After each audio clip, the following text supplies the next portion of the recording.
And now I give the floor to the representative of the Russian Federation.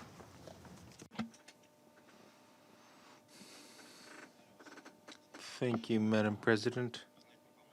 We're grateful to Assistant Secretary General Bintu Keita for the briefing on the current situation in Libya. The reason for our meeting today is quite a sad one. We heard with great sadness information about the terrorist act in Benghazi, which led to the death of two UN staff members in Libya. We'd like to express our condolences to the UN and to the family members of the victims. We'd like to condemn this terrorist act and other terrorist acts which lead to the death of civilians. Furthermore, I must note that for over the past 3 weeks, several hundred migrants going from Libya to Europe drowned after the boats carrying them capsized in the Mediterranean Sea. This is just the latest of the numerous disasters that befall the Libyans and other Africans that are waiting to see a stable and normalized situation in their countries. And during your minute of silence, our thoughts were with them as well. Every human life is valuable and important. It's clear that the worst predictions that we often discussed are coming true.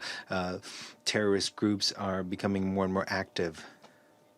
This is also due to the fact that jihadists from other countries, including from Syria and Iraq, are reaching Libya. All this further confirms the need for us to join our efforts in fighting this universal evil.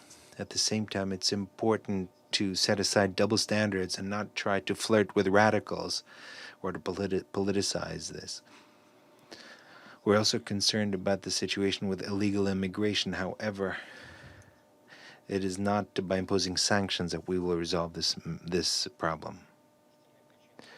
The real reasons for the massive migration of people are due first and foremost to the unfortunate social and economic situations due to conflicts.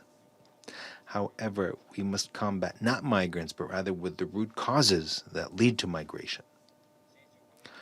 All these tragic events that I mentioned only underscore how unstable the internal situation in Libya is. What's taking place is the direct consequences of the destruction of the Libyan statehood as a result of the incursion of 2011, as a result of which the country finds itself in a tragic situation. We'd like to believe that those who were behind this geopolitical adventure fully understand their responsibility for the breakdown of this state and for the terrorist chaos which African countries that neighbor Libya also find themselves in. Madam President, it's also clear for us that the continual fighting in Libya only compounds the situation. The number of those killed and wounded and IDPs is increasing. Urban infrastructure is being destroyed. Humanitarian organizations have sounded the alarm.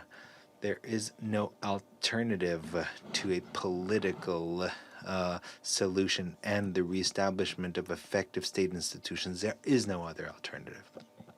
We note, unfortunately, that there's still a distrust among the belligerents, between the belligerents.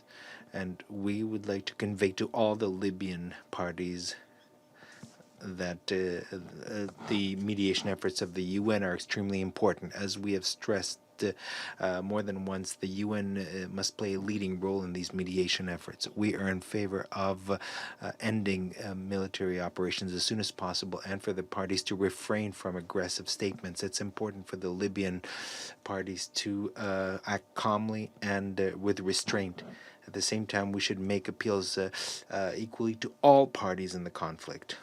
In this context, we learned with optimistically about the truce that was reached between the belligerents through the mediation of SRS Giga San Salame.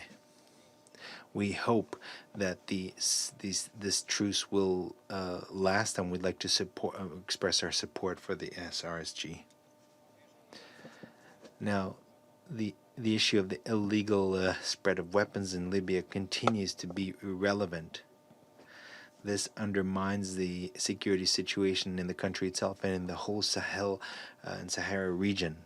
In this connection, we believe that it's important to refrain from steps, including as they apply to the arms embargo in Libya, steps that could complicate efforts to establish dialogue and cooperation among the key political players in Libya. Madam President, in conclusion, I would like to stress that we are still convinced that to point to those or to determine who's guilty among the belligerents is counterproductive.